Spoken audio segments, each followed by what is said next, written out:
반갑습니다. 사랑합니다. 3월 마지막 주일입니다. 3월도 이제 거의 다 간 것 같습니다. 지금 비가 약간 내리고 있나요? 이렇게 내리는 비를 그야말로 봄비라고 부르고 보슬비라고도 부릅니다. 비 맞는 거 좋아하는 사람은 별로 없겠지만 차가운 내림비, 소낙비보다는 좀 느낌이 다른. 그래서 저는 이런 봄비를 단비라고 많이 부릅니다. 사람들은 그렇게 달게 안 느끼겠지만 땅은, 흙은 정말 달게 느끼는 그런 비입니다. 열매를 맺기 위해서, 또 꽃을 더 피우기 위해서, 또 무한한 잠재력을 꼭 피우기 위해서 정말 이 비가 놀라운 역할을 할 것입니다. 햇빛만 가득해서 열매가 절대 맺히지 않습니다. 적당한 비와 햇빛이 필수 조건입니다. 성도의 삶에도 우리가 원하는 햇빛만이 우리의 열매를 맺히지 않습니다. 하나님이 주시는 이 단비가 정말 우리 심령에 골고루 적셔져야, 우리 마음에 깊숙한 곳까지도 말씀의 단비가 적셔져야 그 안에서 싹을 피우고 열매를 맺습니다. 그래서 밖에 내리는 단비를 생각하면서 또 들에 피어있는 아름다운 꽃들을 생각하면서 우리 삶에도 하나님께서 이 마지막 때의 나의 삶에, 나의 중심에도 단비를 부어주시고 성령의 단비를 통해서 아름다운 꽃을 또 풍성한 열매를 거두게 되는 안양교회 성도가 되시기를 주의 이름으로 축원합니다. 오늘 구약 말씀인데요. 열왕기상 17장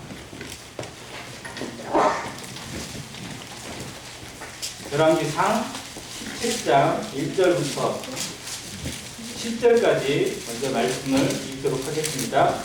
교독해서 말씀을 읽겠습니다. 열왕기상 17장 1절입니다. 길르앗에 우거하는 자 중에 기셉 사람 엘리야가 아합에게 말하되 내가 섬기는 이스라엘의 하나님 여호와께서 살아계심을 두고 맹세하노니 내 말이 없으면 수년 동안 비도 이슬도 있지 아니하리라 하니라. 여호와의 말씀이 엘리야에게 임하여 이르시되 너는 여기서 떠나 동쪽으로 가서 요단 앞 그릿 시냇가에 숨고 그 시냇물을 마시라. 내가 가만히 내게 명하여 거기서 너를 먹게 하리라. 그가 여호와의 말씀과 같이 하여 곧 가서 요단 앞 그릿 시냇가에 머물매 사람들이 아침에도 떡과 고기를 저녁에도 떡과 고기를 가져왔고 그가 시냇물을 마셨으나 땅에 비가 내리지 아니하므로 얼마 후에 그 시내가 마르니라. 이 말씀은 계속해서 이어지긴 하는데요. 오늘 그리 시냇가의 연단과 고기라는 제목으로 교제하기로 원합니다. 본문에 나오는 1절에 등장하는 인물은 우리가 너무나 잘 아는 엘리야라는 선지자입니다. 그런데 엘리야를 소개하는 성경의 대목이 이렇게 되어 있어요. 길르앗에 우거하는 자 중에 기셉 사람 엘리야라고 소개합니다. 대부분 구약 성경은 또 성경은 사람을 소개할 때 그의 뿌리를 찾아서 소개합니다. 그래서 이스라엘의 모든 사람들은 지파가 있어요. 그래서 그 지파를 얘기하기도 하고 또 그의 아버지나 할아버지를 많이 얘기합니다. 이게 보면 얘는 이스라엘 신앙은 이렇게 대를 물려받은 신앙이 많아서 그 뿌리를 항상 찾아서 얘기하는 경우가 많거든요. 그런데 이 엘리야는 어느 지파인지도 몰라요. 분명 이스라엘 12지파 가운데 한 명일 텐데 어느 지파의 소속인지 모릅니다. 그의 부모가 누구인지도 몰라요. 그리고 우리가 너무나 잘 아는 것처럼 엘리야는 죽음을 맛보지 않고 하나님께 들림받은 2명 가운데 하나입니다. 그래서 그는 정말 성경의 신비한 인물 중에 하나예요. 나중에 이 엘리야가 신약 성경에 등장하는데 어디에서 등장하죠? 변화산에 등장을 합니다. 변화산에 예수님께서 올라가셔서 그 모양이 정말 화려한 모습으로 정말 뭘로도 형언할 수 없는 모습으로 변했을 때 모세와 엘리야가 거기에 예수님과 함께 앉아서 교제하고 뭔가 대화를 나누는 대목이 나옵니다. 그래서 그 변화산에서의 그 그림은 성경의 경륜을 그대로 완성시키는 위대한 하나님의 작품입니다. 나중에 이 내용을 베드로가 자기 베드로 서신서에 기록할 때 우리는 정말 말로 형용할 수 없는 놀라운 광경을 본 자들이다. 직접 목격한 자들이다라고 소개를 해요. 그런데 모세와 엘리야가 나타났다는 그 대목이 무슨 의미냐면 모세는 구약 성경에 대표하는 율법을 대표하는 사람입니다. 그리고 엘리야는 무엇을 대표해요? 선지자를 대표합니다. 그래서 율법과 선지자가 증거하는 분이 누구인지를 분명히 보여주고 있어요. 율법과 선지자라는 이 두 단어는 하나님이 구약 성경을 통해서 보여준 구약의 모든 것을 총합하는 말이에요. 구약에 보여준 모든 그림자들이 결국 다 살펴보면 율법과 선지자 안에 포함되어 있어요. 율법과 예언에 포함되어 있어요. 자, 그리고 율법과 예언을 선지자를 대표하는 모세와 엘리야가 나와서 예수님과 교제를 합니다. 즉 예수님이 하나님으로부터 오신 율법과 선지자를 이어받은 하나님의 보내신 자라는 것을 증명해요. 그런데 둘은 사라져요? 안 사라져요? 둘은 사라집니다. 오직 누구만 보이는 거예요? 예수 그리스도만 보이세요. 즉 율법과 선지자는 그리스도 안에서 완성되어지고 그리스도 안에서 성취되어지고 사라집니다. 이제 그리스도만이 하나님의 그 전인격적인 사역을 이루시고 하나님의 영광을 드러내는 분임을 증명해주는 사건이 바로 변화산 사건입니다. 이런 의미로 성경을 좀 본다면 구약도 좀 재미있어요. 자, 그래서 이 엘리야를 표현할 때 어떤 의미로 하냐면 구약 성경에 나와 있는 뿌리를 알기 힘든 신비로운 인물 그리고 예수 그리스도를 보여주는 그림자적인 인물 중에 하나가 멜기세덱이에요. 멜기세덱도 출처를 알 수가 없어요. 그러니까 샬렘 왕이긴 한데 부모도 몰라요. 족보도 없어요. 그런데 영원토록 하나님 앞에 제사장이에요. 그래서 히브리서에서 이 멜기세덱의 관찰을 조차 예수 그리스도께서 영원한 하나님의 대제사장이 되었다라고 선언해 주고 있습니다. 멜기세덱과 뿌리는 다르지만 형식적인 상대적인 의미로 비슷한 사람이 바로 엘리야예요. 이게 뭐냐면 뿌리를 알 수가 없어요. 어디서 왔는지 하나님만 아시는 거예요. 그리고 죽음을 맛보지 않아요. 영원히 머무는 하나님 안에 영원히 존재하는 예언의 말씀을 담고 있습니다. 그래서 이 엘리야가 보여주고 있는 분이 동시에 또 예수 그리스도라는 것을 우리가 좀 이해하면 좋습니다. 그래서 선지자들이 정말 많은데 그 많은 선지자들 가운데 하나님이 이 엘리야를 돋보이게 하시는 것 그리고 엘리야가 보여주고 있는 것이 얼마나 많은지 한번 생각하면서 오늘 본문에 나와 있는 엘리야가 받은 연단, 교훈 그리고 고난과 복에 대해서 우리가 하나님 앞에 살아가는 제사장으로서 하나님 앞에 살아가는 하나님의 말씀을 맡은 선지자들로서 어떠한 태도로 어떠한 자세로 살아가는 것이 합당한지 마음에 새겼으면 정말 좋겠습니다. 길르앗 땅에 우거합니다. 길르앗은 요단 동편에 있는 아주 풍요로운 땅이라고 알려져 있어요. 그리고 그곳에서 디셀이라고 하는 곳에 거주하는 자로만 알려져 있습니다. 그런데 그에게 하나님이 주신 첫 사명이 뭐냐? 선지자들마다 사명이 있잖아요. 선지자가 하나님 앞에 사명을 받습니다. 또 그 말을 전해야 돼요. 그 말을 전달받을 사람이 있어요. 왕일 수도 있고 어떤 개인일 수도 있고 누구에게 전달하고 이게 선지자의 역할이에요.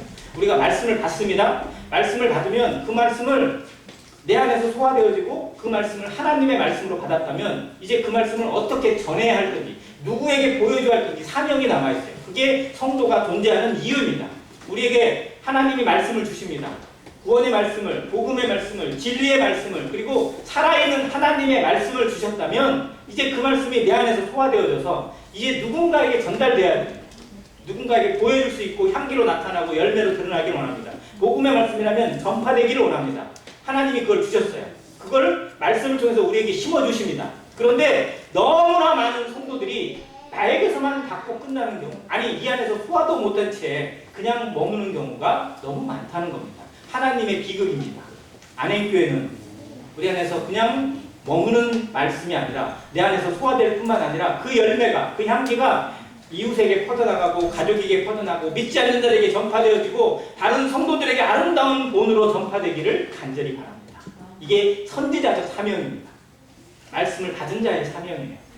어떻게 나는 말씀을 전하는 자가 될 것인지, 보여주는 자가 될 것인지, 드러내는 자가 될 것인지 우리 안에 아름다운 성령의 고민이 함께 있기를 바랍니다. 엘리야는 말씀을 받았어요. 그리고 전했습니다. 그가 받은 첫 번째 사명이 정말 대단한 사명이에요. 이게 뭐예요? 여기 나와 있는 것처럼 그 땅에 무엇을 선포합니까? 기근을 선포합니다. 내 말이 있기 전까지는 뭐가 없을 거라는 거예요? 이 땅에 비도 이슬도 있지 아니하다. 그래서 예전 성경에는 우로가 없을 거라고 이렇게 얘기합니다. 자, 이스라엘은 우리나라하고 좀 약간 기후가 다르다고 그랬잖아요. 그래서 우기와 건기가 분명히 나눠져 있어요. 그래서 우기 때는 그냥 그만 왔으면 싶을 정도로 비가 많이 와요. 근데 건기가 되면요, 정말 땅이 메마를 정도까지 비가 안 옵니다. 그래서 내리는 강수량은 전체 강수량은 따져보면 우리나라보다 약간 적다고 그래요. 그런데 우기 때에 집중적으로 와서 땅을 충분히 적셔놓습니다. 그리고 건기 때에는 뭐가 버티냐면 이슬이 버텨요. 그래서 이 이슬마저도 안 내린다. 그러면 이스라엘은 정말 죽음의 땅이 되는 거예요. 정말 아무것도 별 볼 일이 없는 땅이 되는 거예요. 적과 끓이는 땅이 아니라 죽음만이, 정말 먼지만이 가득한 광야 땅이 되고 마는 것입니다. 근데 언제까지? 기한을 정하지 않았어요. 내 말이 없으면, 하나님의 말씀이 떨어지지 않냐면 끝까지 비가 내리지 않을 거라는 거예요. 즉 하나님이 이 땅을 향해서 얼마나 작심하고 작정하고 재앙을 선포하셨는지 엘리야가 보여주고 있습니다. 근데 이게 누구 때문이에요? 아합 왕 때문이에요. 이스라엘의 그 역대 왕들 가운데 가장 악하다고 알려진 왕이 아합 왕입니다. 아합 왕이 왜 악하냐? 그는 상당히 긴 기간 동안 통치를 했는데 가장 욕먹는 이유가 뭐냐? 바로 그의 아내 이세벨을 통해서 바알의 우상을 이 이스라엘 땅에 그대로 끌고 들어온 왕이기 때문에 그래요. 그가 시돈 땅에 있는 엣바알의 딸 이세벨하고 결혼을 합니다. 그리고 이세벨이 들어오면서 그냥 들어오지 않고 자기가 섬기는 그 땅에 있는 신, 바알 신, 그리고 아세라 신을 그대로 가지고 들어와요. 그리고 이 왕의 권력을 등에 업고 그 이스라엘 온 땅에 바알의 신상을 세우고 아세라 옥상을 세웁니다. 그리고 아합 왕 때에 바알의 선지자들이 몇 명이 있었어요? 바알과 아세라의 선지자들이 400명, 450명에서 850명의 선지자가 세워져요. 그러니 온 나라가 그냥 바알 탈이 되어버렸어요. 그래서 아합 왕이 뭐 잘한 것도 있어요, 어떻게 보면. 그런데 가장 악한 왕이 된 이유, 하나님에게 가장 악한 왕으로 찍히게 된 이유가 바로 이 바알신 때문에 그렇습니다. 근데 바알신을 그렇게 들어와서 모든 백성들이 이제 하나님을 섬기는 게 아니라 바알만 섬겨요. 자, 바알신은 신마다 좀 특징이 있잖아요. 어떤 신은 무엇을 관장하고 어떤 신은 무엇을 관장하고 이런 게 있어요.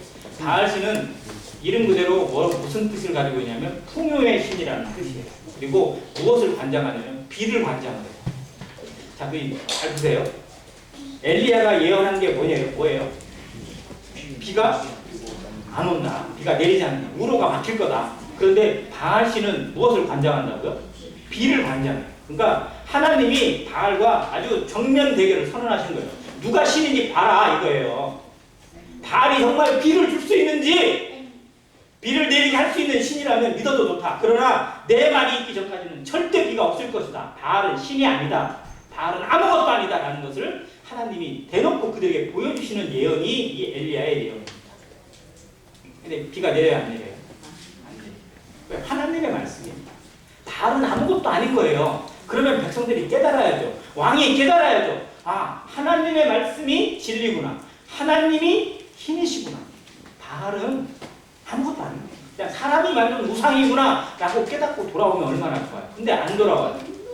하나님이 때리기까지, 하나님이 깨우칠 때까지 돌아오지 않는다는 이 백성들의 특징이 정말 인생의 가장 비극이에요. 정말 자기 스스로 생각해서 깨닫고 하나님께 돌아오면 얼마나 좋아요. 우리가 생각할 때 왜 안 믿는지 이해가 안 되는 사람들이 얼마나 많아요. 그렇게 들었으면, 그렇게 봤으면, 이런 일들을 봤으면 당연히 돌아와야지. 그런데 사람이 돌아와요, 안 돌아와요? 안 돌아와요. 이게 정말 죄가 얼마나 무서운지, 얼마나 집요하게 인생을 붙잡고 있는지 알게 되는 대목이에요. 쉽게 돌아오지 않습니다. 정말 회개는 기적이에요. 성령의 은혜가 아니면 이루어지지 않는 것이 정말 기적인 것을. 그래서 우리는 그 하나님의 기적 앞에 붙들리고 말씀을 통해서만, 하나님의 입술에 나오는 말씀을 통해서만, 성경을 통해서만 그의 심령 가운데 놀라운 성령의 역사가 전해지기를 기도해야 되는 것입니다. 아무튼 엘리야가 그렇게 예언을 선포했어요. 그리고 이제 어떻게 보면 공공의 적이 된 거죠.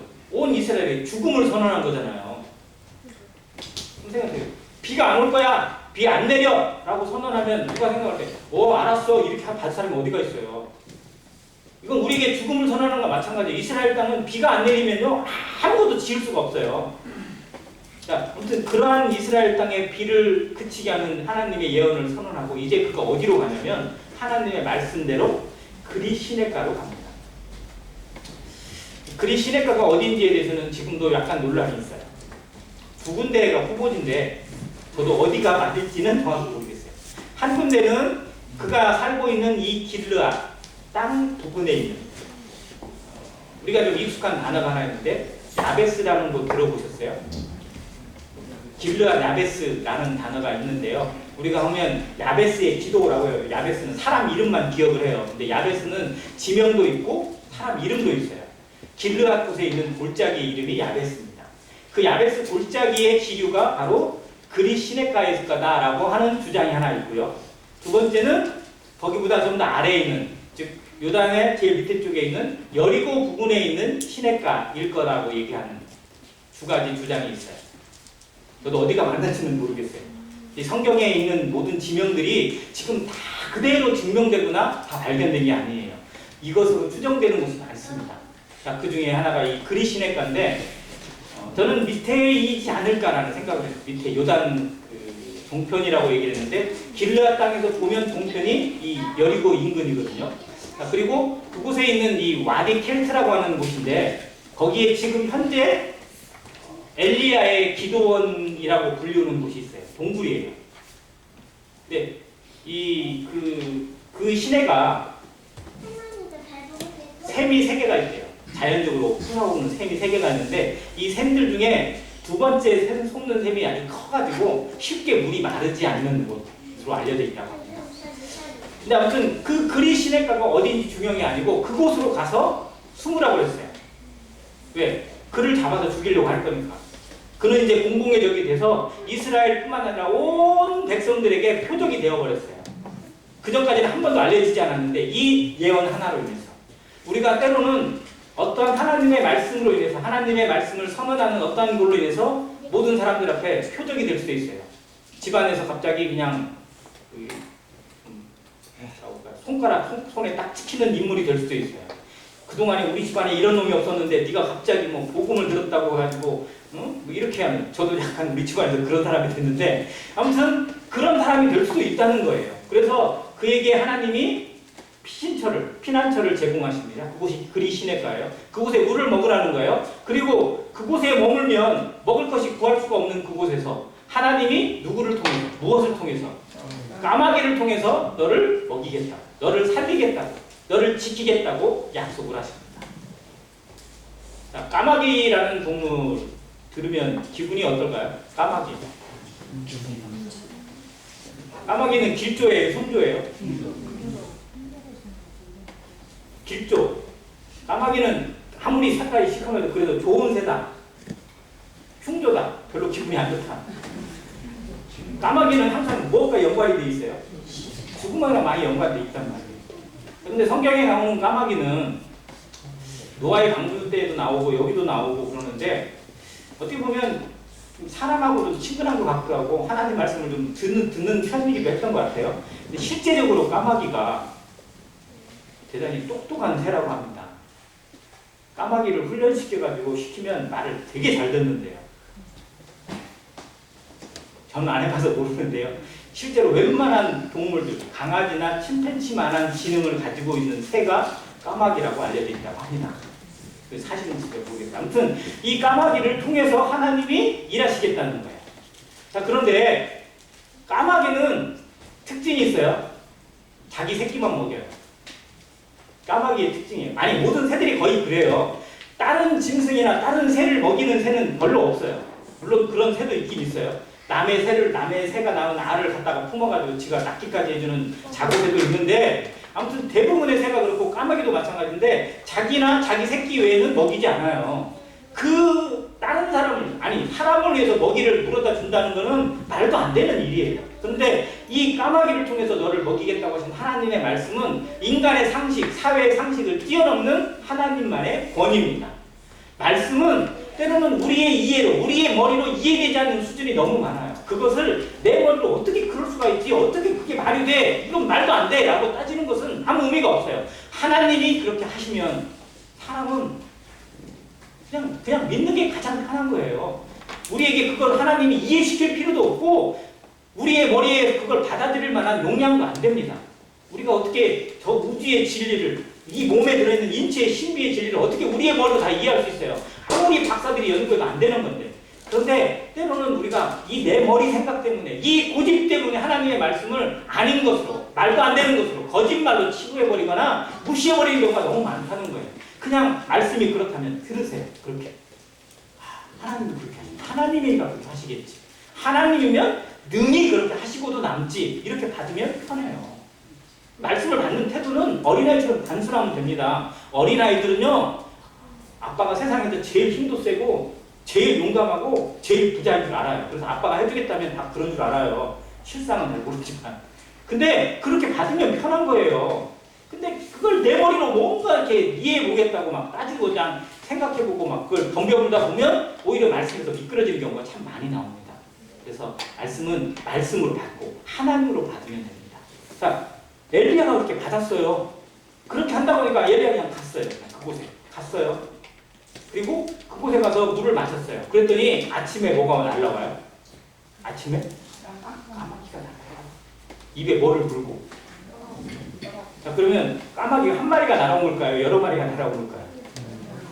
한번 생각해보세요. 까마귀 한 마리가 떡을 가지고 와요. 그러면 사람의 배를 불릴 수 있을까요? 없을까요? 까마귀 한 마리가 떡을 가지고 와. 내 입에 배를 채울까요? 못 채울까요? 턱도 없죠. 저 같은 사람은 특히 턱도 없죠. 자, 그럼 까마귀가 저는 생각할 때는 적어도 한 군단은 이루지 않을까. 어느 정도의 부대는 이루고 까마귀가 날아다니지 않았을까 싶어요. 즉, 까마귀 한 마리가 아니라 하나님께서 까마귀들을 동원하셔서 정말 일사불란하게 하나님의 말씀대로 움직이는 까마귀들을 생각해 보세요. 까마귀들이 그냥 때로 날아다닐 때 사람들이 막 그 소스라치게 놀랍니다. 저 김제에 황산 그쪽 평야를 지나갈 때 보면 시커먼 까마귀들이 막 전줄에 쫙 있어요. 징그러울 정도예요. 그런데 이 까마귀가 나를 먹이기 위해서, 성도를 살리기 위해서, 하나님의 말씀을 실천하기 위해서 움직이고 있다고 생각해 보세요. 정말 기적 아닌가요? 이들이 어떤 까마귀는 입에 고기를, 어떤 까마귀는 떡을, 어떤 까마귀는 먹을 거를 가지고 막 쭉 날아와서 이 엘리 앞에 와서 그걸 다 내려놔요.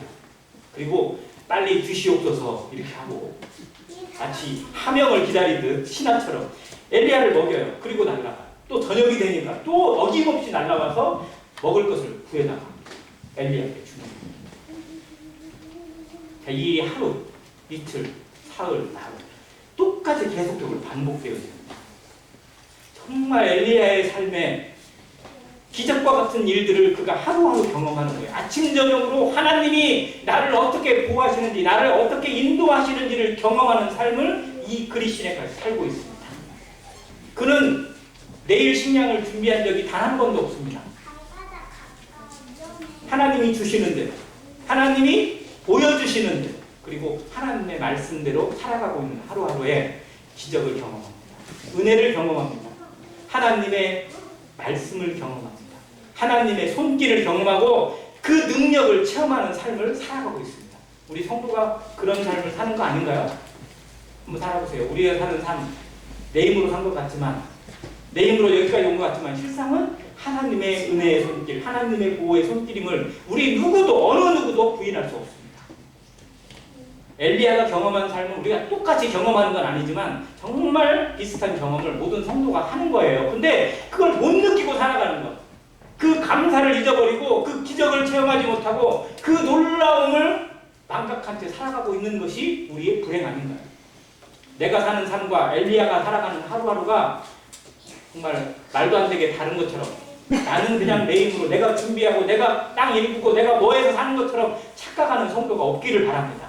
엘리야가 경험하는 그 삶을 우리도 똑같이 경험하게 하시는 하나님, 그리고 그 가운데서 하나님의 말씀이 살고 하나님의 사명이 사는 성도로 우리를 세우고 계시는 하나님의 뜻을 우리 삶에서 기억하시길 바랍니다. 이것이 엘리야의 삶을 통해서 우리에게 주시는 하나님의 교훈이라고 저는 믿습니다. 자, 그리 시내가는 좀 특별한 훈련장입니다. 우리가 이런 똑같은 훈련을 겪어야 될 필요는 없을지 모르지만 우리도 엘리야가 받은 훈련과 동일한 경험, 비슷한 훈련을 받아야만 합니다. 왜냐하면 하나님의 사람은 말씀으로 사는 것, 하나님의 뜻으로 사는 것이기 때문에 내 안에서 걸러져야 될 것이 많아요. 제거해야 될 게 많다는 겁니다. 우리는 하나님의 택하신 금강석이지만 금강석이 다이아몬드가 되기 위해서는 깎여야 돼요. 얼마큼 깎여야 되죠? 금강석 덩어리가 누가 채굴 했어요. 야구공만한 금강석을 캐냈어요. 이게 다 다이아몬드 아니에요? 아니죠. 이 안에서 다이아몬드는 진짜 1캐럿이 나올 수도 있고 5캐럿이 나올 수도 있어요. 얼마가 나올지는 몰라요. 우리는 우리의 육신이 너무 많고 우리 안에 죄성이 그대로 있기 때문에 실제로는 우리는 금강석과 같은 그냥 돌덩어리예요. 돌덩어리. 그냥 돌멩이에요. 남들이 볼 때 좀 특이한 돌멩이긴 하지만 그러나 그것이 가공을 당하지 않으면 가공을 입지 않으면 그냥 그대로 돌덩어리에 불과해요. 하나님이 우리 삶을 들으셔서 우리 삶을 택하셔서 어떠한 가공을 하고 계시는지 어떠한 연단을 거치게 하시는지 어떠한 훈련을 통해서 하나님의 도구로 하나님의 보석으로 하나님의 손길에 하나님의 뜻에 합당한 자로 세워가시는지가 우리 삶의 증거됩니다. 때로는 고난도 있고 때로는 괴로움도 있습니다. 때로는 육신의 연약으로 인해서 병도 찾아오기도 하고요. 그보다 더한 고통이 찾아오기도 합니다. 그러나 그 모든 과정은 하나님의 사랑으로 하나님의 도구로 하나님의 보석으로 다듬기 위한 피나는 하나님의 훈련의 과정이고 하나님이 함께 하시는 연단의 과정, 동행의 순간들임을 잊지 말아야 합니다. 이것이 그리 시내가와 또 동일합니다. 말씀으로 사는 삶, 말씀으로밖에 살 수 없는 성도의 삶을 깨닫게 하기 위해서 내 힘으로 사는 삶이 아니고 내 뜻을 위해서 사는 삶이 아님을 체험하게 하기 위해서 우리에게 때로는 말 안 들으니까 매를 대기도 하시고요. 고난을 허락하시기도 합니다. 그걸 통해서 우리 안에 있는 이 육신의 때가 빗겨져 나가기를 육신의 그 단단한 덩어리들이 떨어져 나가기를 하나님이 원하시는 겁니다. 제가 공대 출신이라 가끔 그 표현을 많이 쓰는데 가장 대표적으로 모든 제품을 만들 때 일반적으로 가장 많이 쓰는 게 철입니다. 철. 근데 순철은 순철이 나오기 전에 철광석이 나오죠. 여기 뭐 강원도 정선이랄지 뭐 이곳에 광부들이 막 쏘는 게 철광석이 대부분이잖아요. 철광석을 가져오면 그 속에 순철과 함께 수많은 써먹지 못하는 불순물이 많아요. 그래서 그걸 어디로 보내요? 용광로, 저 광양제철소, 포항제철소 이런 제철소로 보내요. 그러면 그곳에서는 그 용광로 1500도가 넘는 그 온도에 그 철광석을 녹여버려요. 그러면 불순물이나 이런 건 다 떠요. 흙이나 뭐나 먼지나 이런 것도 다 뜨게 되어 있어요. 그리고 그 순철을 성분은 그 녹아요. 그냥 딱 건지고 나서 그걸 정제해서 받고 나면 그걸 응축시키게 되면 이제 철이 나와요. 철이. 근데 순철은 써먹어요, 못 써먹어요? 써먹을 일이 없어요. 순철은 그냥 사람이 눌러도 눌러질 정도예요. 물론 어린애가 누르면 안 누르겠지만 그냥 우리가 이게 볼펜 같은 걸로 눌러도 실제 눌러질 정도예요. 그걸로 뭘 써먹겠어요? 간단하게 만들 수가 없어요. 그래서 순철은 그대로 열 처리를 해야 돼요. 뭐에 써먹기에 의해서 어떤 경우는 단단한 자동차에 들어가야 될 제품이라면 더 열 처리를 많이 해야 되고 어떤 건 간단한 거다 그러면 조금만 열 처리를 해도 돼요. 열 처리의 과정이 4가지, 6가지 이상 나눠져 있어요. 그 중에 가장 대표적인 열 처리가 담금질입니다. 이건 1530도 이상의 열로 그냥 집중적으로 가해주는 거예요. 그러면 안에 있는 성분이 바뀌어버려요. 설의 성분, 화학 성분이 바뀌어요. 이게 열 처리라는 겁니다. 즉 우리 안에 이 죄성의 성분들, 육신의 성분들 이런 성분들이 가득한 것을 하나님이 고난을 통해서 말씀을 통해서 성령을 통해서 우리 안에 열 처리를 하실 때 이 안에 있는 것들이 바뀌는 거예요. 하나님의 성분으로 하나님 안에 순종하는 성분으로 이 육신의 괴성 자체가 제거되어지는 과정들을 거칩니다. 이게 연단입니다. 연단받지 못한 철은 누구도 쓰지 않습니다. 마찬가지로 하나님은 연단되지 못한 성도는 사용할 수 없습니다. 우리가 하나님 앞에 쓰임 받고자 한다면, 하나님의 뜻에 조금이라도 도구가 되어지기를 원한다면 연단의 과정에 있음을 기억해야 합니다. 연단의 과정이 하루가 될지 1년이 될지 10년이 될지는 누구도 장담할 수 없어요. 하나님이 어떠한 일에 쓰시기 위해서 정말 중요한 일에, 정말 큰 일에 쓰고자 한다면 그만큼 연단을 많이 거치게 하십니다. 자, 엘리야가 받은 이 특별한 연단처럼 모든 성도가 연단받고 있는 하루하루라는 사실을 기억하시길 바랍니다.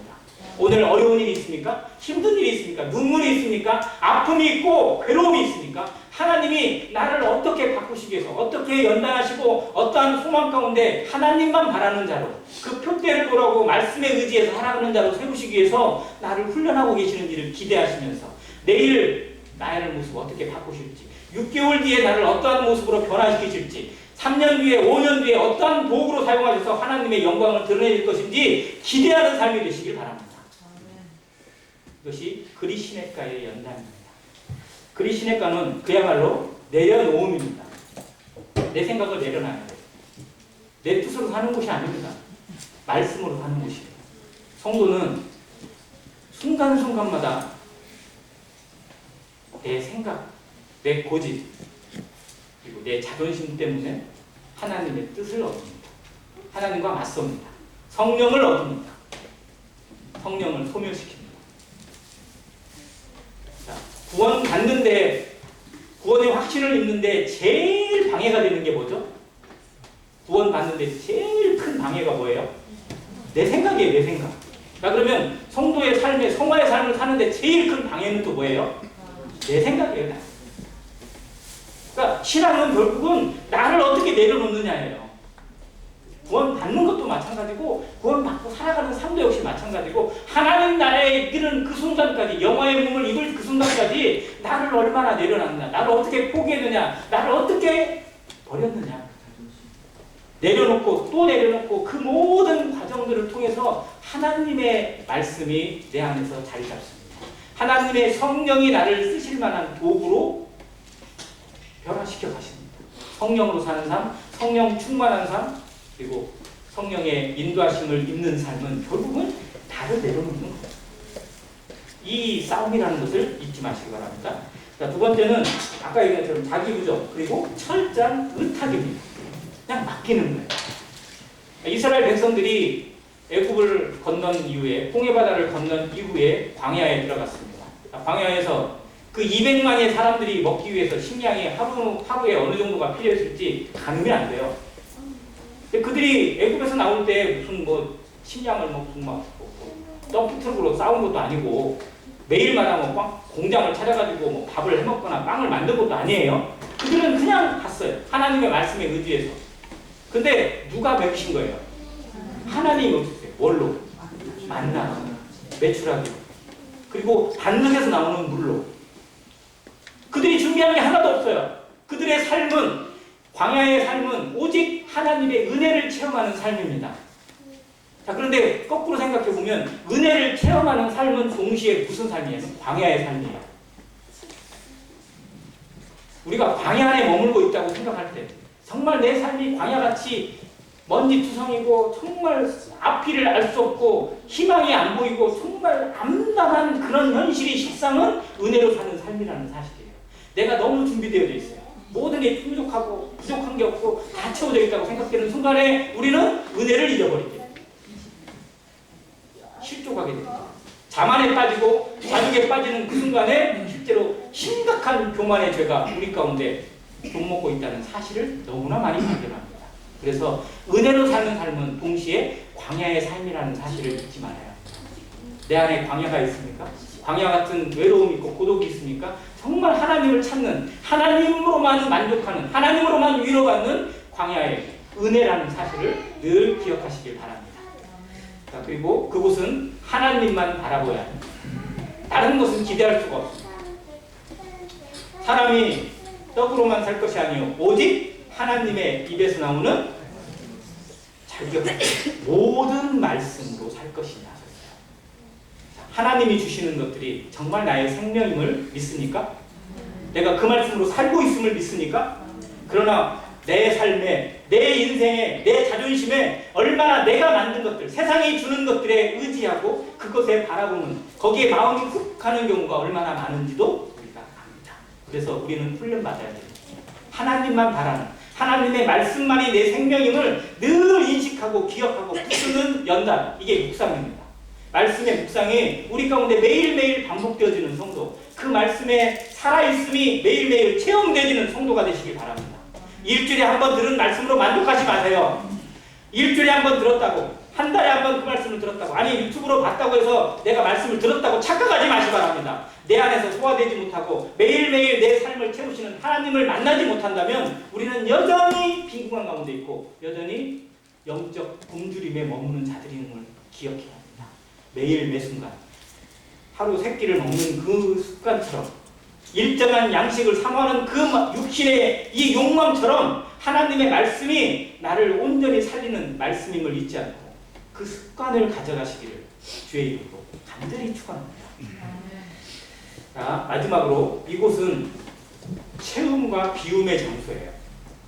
자, 매일매일 까마귀가 주는 물과 그 시냇가의 물과 고기와 떡이 채워져요. 그런데 동시에 시냇물이 말라갑니다. 매일매일 말라. 왜요? 비가 아예 안 오니까, 이슬도 그치니까 아무리 샘이 나오는 시내라 하더라도 마를 수밖에 없어요. 그걸 보는 거예요. 우리 삶에 하나님의 은혜로 쭉 채워지는 하루하루를 보면서 때로는 그 순간순간마다 우리 안에 뭔가 말라져 가는 것들, 시들어 가는 것들 봅니다. 네, 무엇에 우리의 관심이 머물러야 하는지를 보게 되는 거예요. 시냇물이 말라가는 것만 본다면 계속해서 걱정만 되겠죠. 우리 몸이 늙어가는 것만 생각한다면 하루하루 세월이 지나가고 가면서 경제가 점점 힘들어지고 나라가 점점 어려워지는 것 같고 우리 가정이 점점 어려워지는 것만 보인다면 우리는 이 그리 시냇가가 말라져 가는 것만 보는 수준에 머무는 거예요. 그러나 하루하루를 채워가시는 하나님이 이 시냇가가 말라도 우리 육신이 쇠잔해져도 또 다른 하나님의 방법으로, 하나님의 은혜로, 하나님의 손길로 나를 이끌어 가실 거라는 것을 확신하는 성도, 그 성도가 되시길 바랍니다. 자, 그래서 7절에 그 시내가 말라요, 안 말라요? 말라요. 자, 8절에 다시 여호와의 말씀이 엘리야에게 임하여 이르시되 너는 일어나 어디로 가라고요? 시돈에 속한 사르밧으로 가래요. 이제 그래서 우리가 유명한 아는 것처럼 사르밧 과부가 나옵니다. 자, 사르밧 과부는 하나님이 준비한 2차 프로그램이에요. 하나님은 단 한 가지의 프로그램만 준비하지 않습니다. 2차, 3차, 그 다음 것들이 계속 준비되어 있어요. 우리 삶을 어디까지 채우시고 어떻게 인도하실지 정말 가늠하기 힘든 하나님의 계획들이 담겨 있다는 겁니다. 우리의 직장이 바뀌고 우리의 환경이 바뀌고 우리의 건강이 바뀌고 우리의 모든 것들이 바뀝니까? 하나님의 또 다른 계획이 실행되는 것으로 믿으시기 바랍니다. 그 안에서 하나님이 나를 어떻게 이끌어 가시는지, 우리의 삶을 어떻게 변화시켜 가시는지, 우리의 가정, 우리의 교회를 하나님이 어떻게 말씀으로 채워 가시고 하나님의 사람으로, 하나님의 성도로, 하나님의 자녀들로 변화시켜 가시는지 경험하고 목격하는 증인들이 되시기 바랍니다. 그것이 은혜입니다. 이제 엘리야는 이 시돈 그리 시냇가가 싹 말라버리니까 거기에 물을 마실 수가 없어요. 이제 다른 것을 찾아야 되는데 하나님이 그때 또 예비하시는 거예요. 그때가 되니까 이제 너는 시돈 땅에 있는 사르밧 과부에게 가라. 내가 너를 위해서 준비해놨다. 자, 근데 사르밧 과부는 지금 뭐 하려고 하고 있어요? 엘리야를 만날 때? 과부예요. 과부. 그리고 어린 애기 하나 있어요. 자, 먹을 게 있어요, 없어요? 조금은 있잖아. 자기 한 끼 먹고 이제 내 인생 끝이다 라고 생각하고 있는 그 과부에게 엘리야를 보내세요. 자, 잘 생각해보세요. 엘리야를 위해서 거기를 보냈을까요? 그 과부를 위해서 엘리야를 보냈을까요? 과부를 위해서만? 엘리야를 위해서만? 두 가지예요. 두 가지 다. 이게 하나님이 하시는 일이라니까요.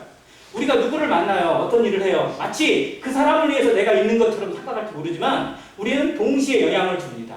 그래서 그 사람도 나를 통해서 선한 영향을 받고 나도 역시 그를 통해서 선한 영향을 받을 수 있어요. 하나님이 왜 그렇게 하셨는지를 나중에 이해하게 되고 깨닫게 되는 과정. 이게 하나님이 주시는 만남입니다. 성도가 왜 만나는지, 우리가 왜 여기 한 몸으로 존재하는지 우리 귀하게 얘기해야 돼요. 그를 통해서 하나님이 내게 채워주실 것이 무엇인지, 나를 통해서 그가 얻게 될 것이 무엇인지 같이 기대해야 돼요. 그래야 기도하게 돼요. 그래야 존중하는 눈으로 봅니다. 판단하지 않아요. 근데 그게 아니라 일방적인 관계로 흐르게 되면 이건 판단하게 되어 있어요. 그래서 우리는 결코 그런 관계가 아니라는 거예요. 사르밧 과부를 위해서만 엘리야를 보낸 게 아니고 엘리야를 위해서만 사르밧 과부를 준비하신 게 아니에요. 둘 다 달게 하시는 거예요. 하나님은 공생, 윈윈을 추구하십니다. 하나님이 이끌어 가시는 방법이에요. 그 말씀에 순종하면요, 서로에게 유익이 되고 서로에게 덕이 되고 서로에게 복이 돼요. 이것이 교회입니다. 교회는 그래서 서로를 위할 때 서로 보호를 받고 서로 위할 때 서로 존귀함을 입습니다. 이것이 하나님이 주신 우리의 만남이고 우리의 교회라는 사실, 한 몸의 비밀이라는 사실을 기억하고 살아가는 모든 성도가 되시기를 간절히 바랍니다. 자, 엘리야는 이 두 가지의 특별한 훈련을 거칩니다. 어디에 서기까지. 지금은 아합에 만나지 않고 아합을 향해서 예언을 했었어요. 이제는 누구를 만나야 돼요? 그 아합을 만나야 돼요. 더 특별한 일이에요. 말로 외치는 것과 직접 대면하는 또 다른 겁니다. 훈련을 거치지 않으면 우리의 말씀을 아무리 준비해도요, 직접 구도자를 만나서 이야기하거나 무언가를 만나서 직접 실행을 하려고 하면 입이 안 나오면 말이 안 떨어진다니까요. 엉뚱한 얘기만 하고 정말 모든 것이 깜깜해져요. 훈련을 마치지 않으면 안 된다는 겁니다. 우리가 정말 특별한 일에 쓰임받기를 원하세요? 주교사가 되거나 또 어떤 교회의 어떤 일에 참여하고 원하고 또 어떤 일에 동역하기를 원하시는 마음이 있으세요? 나를 어떻게 훈련시키는지를, 그 훈련의 과정에 자기를 내어드리기 바랍니다. 하나님이 나를 어떻게 훈련하고 계시는지, 어떻게 내 마음속에서, 내 육신 속에서, 이 안에서 제거되어야 될 것들, 잘못된 습관들이나 육신적인 것들이 어떻게 제거되고 있는지를 확인하는 하루가 되시길 바랍니다. 그리고 하나님이 반드시 그렇게 이루실 것을 믿고 나아가시길 바랍니다. 나중에 엘리야는 아합 앞에 서요. 그리고 거기서 와서 담대하게 얘기해요. 선지자들 다 데려와라. 싸워보겠다. 네가 이기는지 내가 이기는지, 하나님이 진짜 신이신지 바알이신지 한번 결판을 내보자. 갈멜산으로 모여라. 850대 1의 싸움을 합니다. 게임도 안 될 것 같지만 바알의 선지자들이 모이면서 야, 저 뭐야 저거? 저 혼자밖에 안 왔어? 지가 뭐라고? 뭐 이러면서 왔겠죠. 그러나 그날 하나님이 살아계신 하나님을, 그리고 이 땅에 진정한 비를 내릴 수 있는 분이 누구심을 증명해 보이시고 그곳에 있는 백성들을 마음을 바꾸셔요. 그래서 바알의 선지자들을 그냥 그 자리에서 한꺼번에 싹 죽여버렸어요.